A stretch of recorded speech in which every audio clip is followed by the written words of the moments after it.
Hello, this is Jessica Ware, and I'm going to talk to you about using evolutionary history to evaluate the future of dragonfly species. I'm an associate curator of invertebrate zoology at the American Museum of Natural History. So if you haven't had the chance to come visit us, we have a lot of dragonflies. We're in New York, and we'd love to have you come for a visit. Primarily what I work on in my lab are Odonata, and in particular I've been using evolutionary biology to assess the various taxa within this order. This is a phylogeny that colleagues and I reconstructed using transcriptomes, and in this red circle is the region in which we find Odonata, or the dragonflies and damselflies. So we recover them in this tree, at least, as sister to the mayflies, as one of the earliest branching lineages within the Pterygoda, or the winged insects. There's around 6,300 species or so of odonates, and primarily we've focused on the Anisoptera, although we've done work on the Nisozygoptera and Zygoptera as well.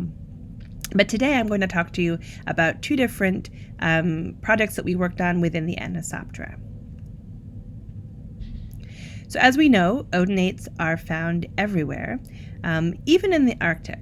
So we've been pretty interested in this Arctic habitat, in particular because we're interested in the impact of climate change on odonates, and we know that the Arctic is changing at a very fast rate.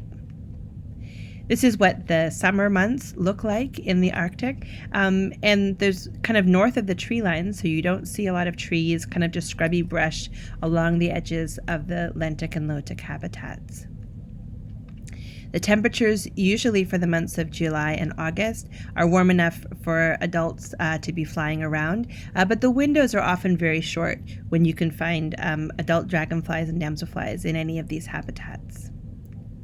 So we've been primarily focusing north of 66 degrees latitude, north of the Arctic Circle. I've gone a few times, as has my postdoc Manpreet Kohli and former graduate student Will Kuhn. So Manpreet Kohli and Dr. Yoran Salayan and I have a project looking at Arctic dragonflies, and our goal is to document them before they're lost and establish a baseline for future studies in a warming world. So I thought I would just kind of give an overview of what species live in the Arctic, and then talk to you about some of our work assessing how big the populations are, and ask this question, are dragonfly communities changing? So there are 48 or so dragonflies and damselflies that are found at or north of 66 degrees, but there are 6 of them, the photos of which are shown here, that have a circumpolar distribution, so their ranges extend in the eastern and western hemisphere north of 66 degrees. In particular, we've been doing a lot of work on Somatochlora salbergi, which is this dragonfly in the lower left-hand corner. The odonates survive their winter as nymphs or eggs, and a lot of research has suggested that perhaps this can be a great strategy for predator avoidance. It's 4 or 5 months predator-free while they're frozen in these blocks of ice. Even when they're frozen, they are. Sometimes there's some research that's been done from ponds in Canada that suggests that the snow cover prevents the temperature from falling to lethal levels. Many of the Arctic dragonflies, especially Somatochlora salbergi, are thought to inhabit permafrost-bottomed lakes, and permafrost has kind of a permanently frozen layer, as well as an active layer that kind of thaws and freezes seasonally. There's a lot of stored carbon in the permafrost, and we know that the permanently frozen section of the permafrost is getting smaller and smaller, which is releasing stored carbon, kind of further exacerbating climate change. Palsamires are commonly associated with Somatochlora salbergi, which are these kind of hummocks of permafrost, and these have been also seeing a loss of this habitat feature in the Arctic. There's additionally been huge swaths of fire, as well as decreasing sea ice, which is changing the moisture levels in these habitats. So Somatochlora salbergi was described in 1889 by Tribum, and it has been placed firmly within the family Cordylity. Manpreet Kohli has worked a lot on Somatochlora salbergi in particular, and was initially, when she first started this project, thinking that perhaps these were exclusively in really remote Arctic locations. So colleagues and I reconstructed this phylogeny of dragonflies and damselflies using transcriptomes, kind of a tree of life of dragonflies and damselflies. And if we zoom in, this is the Anosoptera, or the dragonflies, and we find within it the Cordylity is in this kind of region here, and I've just kind of colored it with this green box. The relative position of what's called the Synthemicity and the Cordylity has been debated in the literature, and it's kind of unresolved. We didn't sequence Somatochlora for transcriptomes, but we think it would be somewhere within what's known as the Cordylity. And in general, the Cordylity and Synthemicity have been kind of confusing to taxonomists, in part because their definition was largely based on wing venation.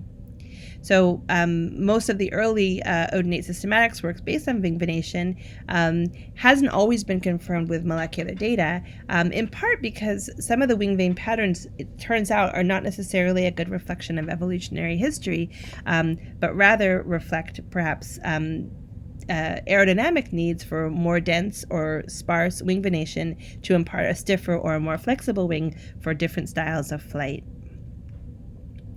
So when we look across Cordylity, certainly, but across odonates in general, and we look at phylogenies that are based on molecular data, often some of the subfamilies and other definitions, taxonomic definitions, haven't been supported. So this is a phylogeny that I reconstructed when I was in graduate school using kind of Sanger data, or nuclear mitochondrial genes. And what I found, and the reason why I'm showing this is because I had a very large taxon sampling of both Synthemicity and Cordylity. And what I found was that they were two separate groups that were strongly supported as having a single common ancestor. And within the Cordylity, I sampled some of the taxa that we're going to be talking about today, Somatochlora and Neurocordulia.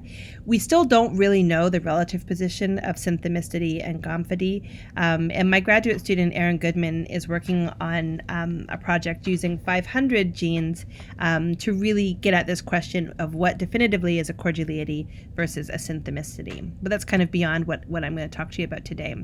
So within this tree, we found Somatochlora in this position, one of the most apical or latest branching nodes within the phylogeny. Sometimes this has also recovered as a close relative to Neurocordulia when Neurocordulia is included.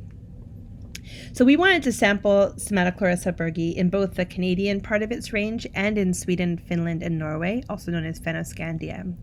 So Manpreet went to the Yukon in Canada, and Joran and I went to Fennoscandia to sample. So we sampled these frigid pools that were around 1 degree Celsius in temperature in the month of September. We found many nymphs. You can see them kind of zoomed in here. Some were aeshnids and some were Somatochlora salbergi. Some of the habitats looked like this, with really kind of shallow rocky bottoms, some of which had permafrost below it. There's Somatochlora salbergi in there. But we also found kind of broader or larger lakes that had Aeshna, Leucorinia, Synagrion, as well as Somatochlora salbergi. As we started driving south in Finland, though, we went outside of the range of where is typically found Somatochlora salbergi, and we were sampling as we went, and indeed, we still continue to find salbergi. So, in general, the places where we found Somatochlora salbergi were suggesting that perhaps the geographic range needs to be redefined because we found it far further south than what is based in the literature. So we came home with 30 specimens of Somatochlora salbergi, and this kind of was sampled across Sweden, Finland, and Norway. So for Manpreet in the Yukon, she went to the typical habitats where Somatochlora salbergi had been found. She went to the specific sites that Robin said Cannings had gone to along the Dempster Highway. She found other Somatochlora, but no luck with salbergi. She wondered if they were being outcompeted by other dragonflies that had moved north. She kind of continued searching, and it was only just before she left to come home on the last day that she found them, but where she found them was much more southerly than what was expected based on the literature. So our first question was, is it possible that perhaps the range of Somatochlora selbergi is more southerly than we previously thought? Or did we just misidentify them? So we sequenced mitochondrial cytochrome oxidase 1, also known as the barcoding gene. And what we found is that they're all Somatochlora selbergi. So the samples we collected from Sweden, Finland, Norway, the Yukon, as well as museum samples from Alaska, and public database sequences, NCBI and GenBank, they all are recovered in a single group that is all Somatochlora selbergi. So for part of Manpreet's thesis work, she looked at haplotypes. Haplotype networks are showing genetic patterns. Each circle indicates a genetic pattern, and the size of the circle indicates the number of individuals that share a genetic pattern. And you can see, and they're color-coded based on the region from which the samples came. The majority of Somatochlora selbergi share one main genetic pattern, with a couple of unique patterns that are found in the Yukon. Interestingly, we also found specimens that were identified on NCBI as being Somatochlora alpestris were actually selbergi. So Somatochlora selbergi is now known to be found in Japan. So one question that we are left with is that perhaps the populations are expanding their ranges southward. Perhaps this idea that they're only found in permafrost bottom lakes or palsamires isn't true. Or maybe they are found in those habitats, but they also are found in these additional southern habitats. And we just hadn't thought to look there before because the literature had really had people focusing just on these very remote, specialized habitats further north. So that's where I'm going to leave it for Somatochlora selbergi. But just to say that, we're still at the point for Somatochlora selbergi where we're still collecting really baseline data about like what the actual geographic range is, never mind getting to the point where we can know something about population size. So another Cordylid that we've been interested in is Neurocordulia. It's recovered here in this phylogeny that shows the Cordylity from my 2007 paper. This is called the Shadowdragons. This genus has a North American distribution. There's 7 species, and only 3 of them have ever been treated with molecular data: Obsoleta, virginiensis, and Xanthosoma. Shadowdragons are called this because they have drab, kind of brownish coloration, brown eyes, and they fly at night, so they're crepuscular. Occasionally they'll fly at dawn if it's warm enough, but you usually find them flying at night when it's too dark to read a newspaper, around 15 to 30 minutes a day. This is the extent of their range. They're found in low-tick, often large rivers, and along the shores of lakes. And if you look at the IUCN listing, it looks like the picture for Neurocordulia is pretty good. Most of them that have data are considered to be stable. But if you look at a province by province or state by state kind of evaluation, what we see is that there's actually a lot of patchiness. So in some parts of their range, they're critically imperiled. And what this tells us is that we can't really look across the entire species. We actually need to look at where they're critically imperiled, and if the number of places where they're critically imperiled is increasing. We certainly find this for Yamaskinensis, which is shown here. One question we had was how big Neurocordulia populations are and how much genetic diversity there is among populations. And we know that they're not commonly collected, in part because they fly erratically low above the water when it's too dark to read a newspaper, usually out over open water. And so they're not the safest dragonfly to collect. It's kind of a risky game to collect these. They're found in low numbers in collections in museums. The Florida State Collection of Arthropods, for example, has a pretty large collection of dragonflies and damselflies, over 800,000 specimens, and only 500 of them are Neurocordulia.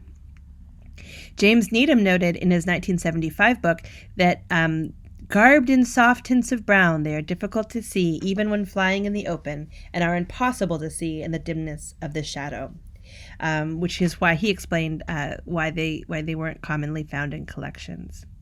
So imagine my surprise when I was visiting my grandmother in Canada to see that there were Neurocordulia right at the dock at the lake where I'd spent my childhood. So I enlisted some help from family and friends to stand out at night and collect shadow dragons with me for 15 to 30 minutes a day. And my hope was that we would be able to assess what I thought was Neurocordulia yamaskinensis, the species that's found in that part of Ontario. And my hope was that we could assess how big the population was. So we marked specimens nightly over their entire season, which is usually for this region of Ontario the month of July in Canada, in 2018 and in 2019. But it was really challenging to do because, again, they were only out for at most 30 minutes a day, and they fly very erratically. So we marked them with Sharpies, with Sharpie markers on their wings, and we were able to mark about 50 specimens. The mosquitoes were bad. The kids complained it was not the most fun way to do some sampling. But we usually were seeing our first dragonfly caught around 9 p.m. So we marked a total of 50, and we recaught a total of 4 across the season. It was we obviously haven't even come close to saturating the number of individuals that we had marked. So we really need to have more sites on this lake and more helpers to be doing the marking and recapturing. We were able to make some other observations, though. They tended to have tandem oviposition. There was usually more than 5 individuals, but less than 10 per day. And we noted their roosting spots on the trees. As soon as, that half an hour period was up, they went to the banks and roosted in the trees. And we have plans for marking individuals with glow-in-the-dark powder so that we can find them during the day. This is a SNP data set that we reconstructed using the individuals that we collected. We extracted DNA. This is 650,000 nucleotide sites. We had samples of Neurocordulia michaeli from Maine and from Arnprior, Ontario, and these are the samples from Gravenhurst, Ontario. We think it's yamaskinensis, but actually it has some morphological features that vary from typical yamaskinensis. The tibial keel is slightly different. The venation pattern along the trailing edge of the wing is a little bit different. It's possible that there's just a lot of variation in these traits among Neurocordulia species or among this particular species, but it's also possible that we might have a new lineage. So we're still doing some assessments there. This is, again, a haplotype network where the circles indicate a genetic pattern. The size of the circle indicates the number of individuals that share a genetic pattern. The tick marks indicate nucleotide differences, and this is the other species, michaeli. So, of course, there's lots of nucleotide differences between one species and the next. But for the yamaskinensis, this individual here, actually on the bottom right-hand side, that is a true yamaskinensis. And these other 3 genetic patterns are shared by this other variant, this morphological variant that we found at my Nana's dock. So our goal is to do a complete revision of this genus to really assess, the evolutionary history of all 7 species using between 20 and 500 genes, but also looking at adult and nymph morphology. So, as was the case for Somatochlora selbergi, for Neurocordulia, we're really just starting to scratch the surface of our understanding of what a population is and of the genetic diversity of this species and of this genus. So, in general, when we talk about conservation and when we talk about climate change and we talk about dragonflies, it's important to know that from an evolutionary perspective, you can incorporate phylogeny, you can incorporate genetic data in the case of haplotype networks to kind of make assessments about gene flow, make assessments about population size. But for most species that are out there, for most of the 6,300 species of odonates or plus, we really don't have any of these data. So hopefully we can work together to do these types of assessments and to really have a strong evolutionary framework to assess conservation in these animals. And with that, I'd like to thank my collaborators and funding sources. I'd like to thank my graduate students and postdocs. I'd like to thank my former graduate students and postdocs. and take any questions via email, I think was provided. Thank you so much to the British Dragonfly Society for inviting me, and thank you everybody for listening.